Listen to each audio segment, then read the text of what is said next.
Là, c'est du virtuel.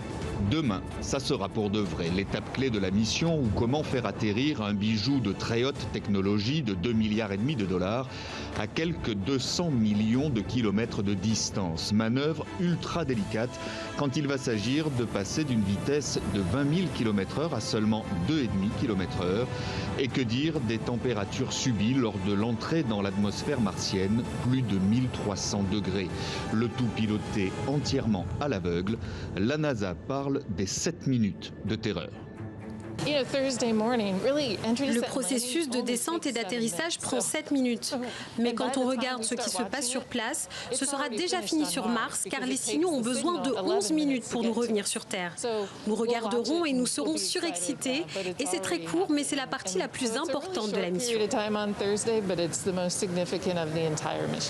Persévérance est le robot le plus gros et le plus avancé technologiquement jamais envoyé sur la planète rouge. Il doit se poser dans un cratère où une rivière coulait il y a quelques 3,5 milliards d'années. Outre ces 19 caméras, ces 2 micros vont pouvoir enregistrer pour la toute première fois le son de Mars. Son bras articulé jouera un rôle essentiel. La mission consiste à collecter des échantillons pour les ramener plus tard sur Terre. On est à la recherche d'échantillons qui pourraient nous montrer des traces de vie ancienne.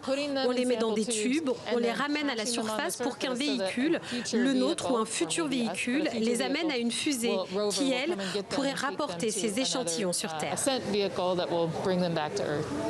Formidable pari sur l'avenir puisqu'à ce jour, aucun des 4 autres véhicules envoyés sur Mars n'est en capacité de faire le voyage retour. Amener ces échantillons sur Terre fera l'objet de nouvelles missions dans les toutes prochaines années.